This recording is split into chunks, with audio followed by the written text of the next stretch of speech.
Felicity, where are you? The funeral's about to begin. If you don't hurry up and get here, then I'm gonna be completely humiliated. You can't just not show up. So stop whatever it is that you're doing right now and get to this funeral. Honestly, as my wife, you should know better than to do this to me. About that. Sorry, but I'm not going to the funeral. What? But you have to come. This is my dad's funeral. Your father-in-law.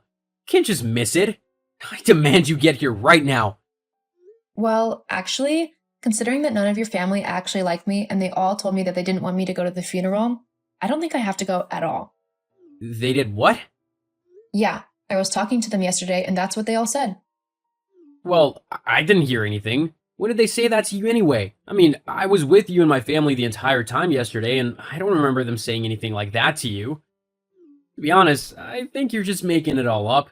You just can't stand not being the center of attention, can you? Well, first of all, that's not true at all, and you know it. Secondly, of course you wouldn't remember. You were already blackout drunk before the evening had even started. I'm surprised you can remember anything at all from that day. I mean, I'm pretty sure that by that point you had passed out on your mom's sofa and were fast asleep. You wouldn't remember anything your family said to me because you weren't even conscious when they did. Well, that just supports me even more. What? How? Because you simply could have just made those accusations up, thinking that I would never know because I wasn't awake. You're just trying to alienate me from my family to have me all to yourself. And to think that you would act in such a callous and selfish way on the day of my father's funeral. Honestly, who do you think you are? I'm not lying, and I'm not making anything up. Your family told me that they wish that I had never married you and that they didn't want me anywhere near your father's funeral. Your mom even told me that she can't wait for us to get divorced because she absolutely hates spending time with me. She couldn't stand the fact that your dad and I got along really well. She was jealous and told me that since Jerry was no longer around, I had no business going around to her house or spending any time with her and the rest of your family. She basically told me to get lost and never speak to anyone in your family again. So, that's what I'm doing. I left your mom's house early this morning before anyone else was up, so that I wouldn't have to interact with anyone. I've gone back home and I won't be attending your father's funeral, even though I would have loved to have said my goodbyes to the only man I have ever been able to call a father figure. God knows my own dad wasn't any good. Yes, well, it seems as if it's your own fault that you won't be able to honor my dad in his final moments. What? Have you not been listening to a word that I've said? It was your family who drove me out of the funeral. I know that, but you must have done something to make them so mad that they would kick you out of the funeral. They wouldn't do that just on a whim, so you must have upset them somehow. Maybe if you apologize to them, then they'll let you visit them. Obviously, you won't be able to come to the funeral now as you won't make it in time, but you could always come to the wake. Just bring my brother, my sister, and my mom a gift to say you're sorry. Actually, you should probably grab me something as well, as compensation for making me look stupid to everyone else at the funeral. I mean, I look like a loser who can't get a wife because you're not here. You really owe me big time for stitching me up like this. I'm not going to buy anyone anything. I've done nothing wrong. Your family are the ones who were cruel and unnecessarily mean to me, so they're the ones who should be apologizing. As for not coming to the funeral, I can't believe that you're so selfish that you're more bothered about how you look and how I've been made to feel so horrible. Well, I can't mollycoddle you every time something hurts your feelings. I'd get nothing done all day. Besides, you have to admit that this is partly your fault. How is this my fault? Well, you were pretty close to my dad. It was like you were trying to monopolize his time whenever you went to visit. I mean, I get that your dad left you when you were 7 years old, but that doesn't mean you get to steal mine. That's probably why my family's annoyed with you. I didn't monopolize anyone's time. No one was bothered about your dad whilst he was alive. Neither you, your siblings, or your mom cared about what he had to say, and you all often complained that he was boring and that he should be quiet because someone else was talking or you were watching the TV. The only reason any of you are bothered about how close I was to your dad is because he's dead. You all feel guilty that you hardly spent any time with him, and you want to blame me for your horrible behavior when he was alive. That's not true. I love talking to my dad. I just couldn't do it that often because you were always taking up all of his attention. Uh-huh, sure. And I'm guessing you don't care at all about his will and what he might have possibly left you? And that you're not worrying that because of your rude and disrespectful behavior, he might not have left you anything at all? Oh, please, I'm his son. Of course he's left me something in his will. He wouldn't just leave his family with nothing. He did love us, you know. Well, with how you treated him, I wouldn't be surprised if he thought that you and the rest of your family hated him. I'm pretty sure I'm the only one who ever took the time to talk to your dad and get to know him properly. Don't act as if you knew my dad better than me. He raised me. I knew him much better than you ever could. Oh, really? Yes. Okay then. What was his favorite meal? Huh? His favorite meal. What was it? Come on. It's not that hard of a question. Especially if you knew your dad as well as you say you did. Well, that's just ridiculous. That's a stupid question. What would that even prove? I don't need to answer some stupid question to prove that I knew my dad. Uh-huh. It was chicken stir-fry. He liked how healthy it was, how he could customize it with different vegetables and sauces, and even thought it was technically the same dish every time. It would taste different, making it exciting and fresh each time he had it. You're just making that up. I'm really not. Yes, you are. You know I can't check if what you're saying is true, so you've probably made it all up just to make me look bad. I really haven't. Also, I've just noticed the time. Have you been texting through your dad's funeral? And it's not like anything interesting is happening. I've sung the hymns when I've had to and stuff. Besides, he's not going anywhere, is he? Wow. And you say that you and the rest of your family wanted to spend more time with him. Are you seriously judging me right now? Honestly, for a wife, you really don't tick off all of the good criteria, do you? And what's that supposed to mean? Well, for starters, you're supposed to listen to your husband and do whatever they tell you to, which you clearly don't do. You should also do all the cooking and cleaning.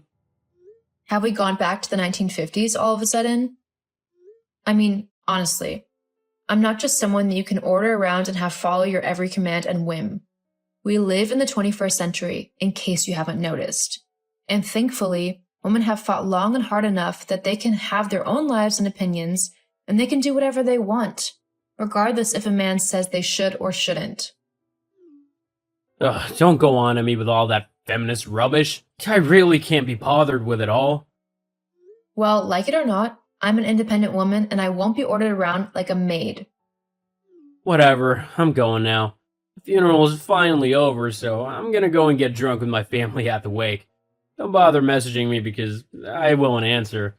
In fact, I probably won't be home tonight, or if I am, it will be very early in the morning. So don't bother waiting up for me. Fine, I won't. Great. Now, goodbye. Whilst I'm gone, why not try and make yourself useful and do some housework or something? Uh-huh. Whatever. Ugh, Felicity. Oh, where are you? I need some water and some aspirin. Bring some to me. Oh, Lawson, you're finally awake. With how drunk you were last night, I wasn't sure whether you'd be waking up before the afternoon today. I really don't have time for your annoying sass today. Just bring me my drink and aspirin. I've got a horrible headache. Yes, I thought that you'd be feeling a bit rough today. But sadly for you, I'm not in, so you'll have to grab your own drink and tablets. What? Where are you? You should be here to do as I need you to. I'm out. You're a big boy. You got yourself into that state, so you can get yourself out of it as well. Why are you so heartless? Don't you care that your husband is in pain and needs help? Well, like I said, I can't get you anything because I'm out. You can either get it yourself or you can wait until I get back, though I don't know when that will be. Fine, I'll get it myself. Seriously, Felicity? What?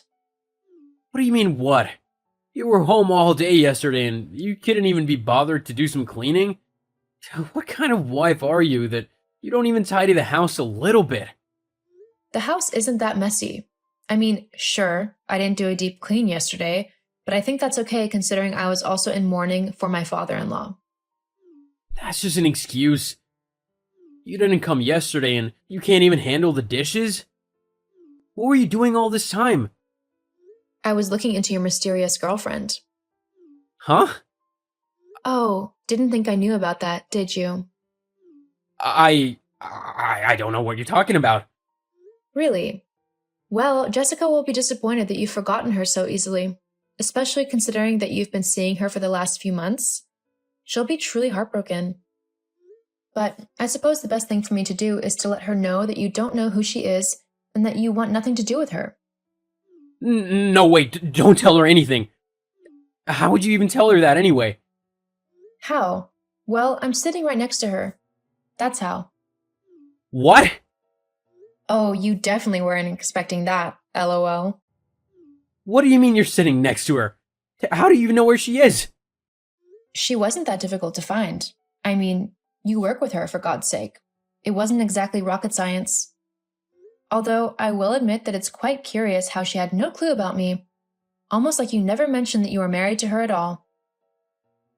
Imagine her surprise when I walked up to her and introduced myself as your wife. I can't believe you've done that. You've just ruined everything. And what do you mean by that? Well, it's pretty obvious, isn't it? I was going to collect the money from my dad's will and then divorce you so that I could spend the rest of my life with Jessica. She's better than you in every way. She's prettier, funnier, and she listens much better than you ever have. She is also very smart. Huh? Well, since finding out that you are married, she's decided to cut you off completely and not have anything to do with you ever again.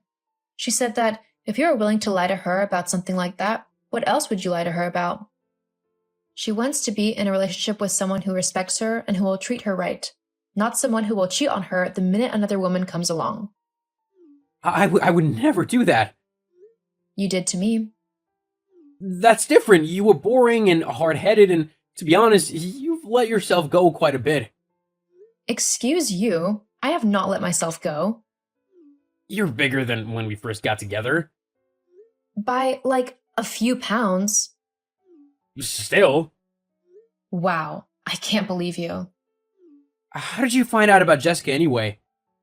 Well, the other day, when your family were so kindly telling me how they felt about me, your mom let it slip that she couldn't wait for you to divorce me and marry your new girlfriend. Thanks to that, I was able to go through all of your emails and old messages on your laptop and discover everything. What? That was my private laptop. You shouldn't be snooping on it. Oh well. Oh, and I've made a copy of all your infidelity so that I can show my lawyers. You'll be owing me a lot of money come our divorce. I'll make sure that I get the proper compensation I deserve for having to put up with your horrible attitude for the last 2 years of our marriage. You can't do that. Actually, I can. Well, at least you won't be able to touch my inheritance. That's the law, you know. My inheritance is safe because it was given to me. And with you gone and my inheritance giving me a load of money, I'll be able to get any woman I want. I don't need either you or Jessica. Who wants a stuck-up cow anyway? Ah, yes, that would be true. If you were given any inheritance, that is. What are you on about? Well, earlier today I had a meeting with the person who executed the will. They said that your father left pretty much everything to me, apart from a nominal amount for your mother so that she could look after herself. What? You're lying. I'm really not. Apparently your dad was so fed up with yours and your siblings' behavior towards him, and towards other people in general, that he thought none of you deserved anything from him. You all were always rude and sometimes cruel to him, that he didn't want to give you anything. I was the only one who was ever kind to him and actually bothered to listen to him and spend time with him. He said in his will that because of that, he wanted to make sure I was looked after when he was gone, and I was divorced from you. I guess he knew what you were doing and didn't agree with it. You can't do this to me. I'll take you to court over this. Just you wait and see. You won't see a penny of that will. It belongs to me and my family. Actually, it doesn't. Like it or not, the will is official and it has to be honored. Maybe now you'll try and change your horrible behavior to be a bit more kind and empathetic. Who knows? It might even make your life better for you. Don't be so patronizing to me. I'm your husband, so legally I get half of everything you own, including money. You won't be my husband for much longer. Besides, even if we have to split assets evenly, it's like you said, Inheritance doesn't get taken into account. You won't get any of it. But that's not fair. I don't deserve this. He was my dad. Well then, maybe you should have been a better son towards him. Anyway, me and my new friend Jessica are going to go and enjoy a nice little spa day where we can share hilarious stories about you and laugh at how lucky we are to be rid of you. See you for the divorce. Oh, and don't bother trying to message me anymore. I'm blocking you. See ya. No, get back here, Felicity. You can't just go like that. We need to talk this through. We can still make this work. The only reason you want us to work is so you can have access to my money. I'm not stupid, and it's not going to work. I want nothing to do with you anymore. Have a nice life because I know I will. After that, I went ahead with the divorce, and before long, I was finally free of Lawson and his horrible family. Of course, when they all found out that they weren't left even a penny in the will, they were incredibly angry. But there was nothing that they could do, and by that point, I'd already moved to a completely new area to enjoy my newfound freedom. I really miss my father-in-law, but I am forever grateful to him for what he's done for me. I will always remember him for the amazing man he was.